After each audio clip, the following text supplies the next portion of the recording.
Thou shalt not curse the deaf, nor put a stumbling block before the blind, but shalt fear thy God. I am the Lord.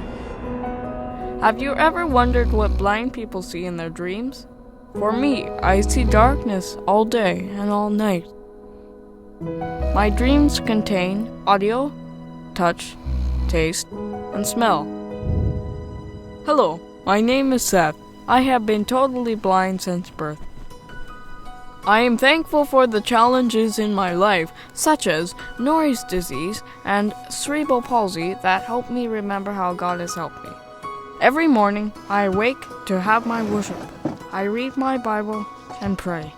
This is the most important part of my day. Even though I'm blind, I have duties and responsibilities. Helping my parents and family is what God would want me to do.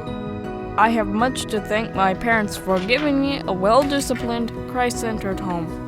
My duties are best accomplished with a smile on my face. This is also a very important part of my day. At the mailbox, I find the letters that the mail lady has left for our family. This is one of my favorite duties. I enjoy bringing the mail to my mom. One day I received a letter, but not in the mail. Mr. Hubble personally delivered an invitation to Winter Blind Camp. I was excited.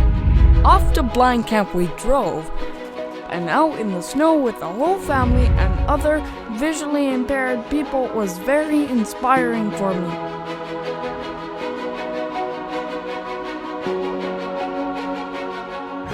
For the first time, I had the opportunity to do downhill skiing. With the slider ski equipment, I learned how to hold my body. This year, I decided to be like other people and ski on my own.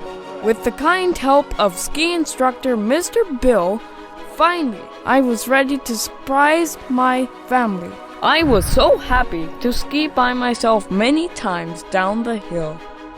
I believe that many individuals come away from these blind camps with a new and rejuvenated energy to serve the Lord. Here we rekindle old connections. Here we build new friendships. Here we find help to overcome the obstacles of life. This is where we engage in activities that change our lives forever.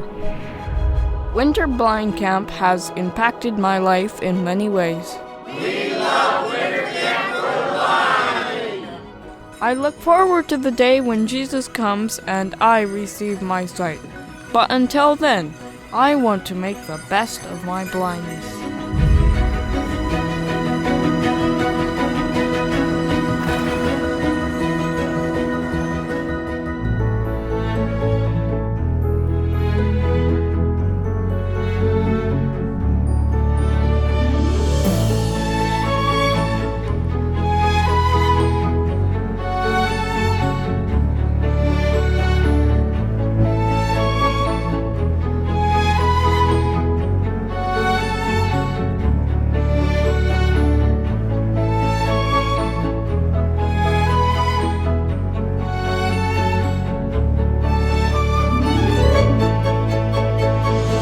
The eyes of the blind shall be opened, and the ears of the deaf shall be unstopped.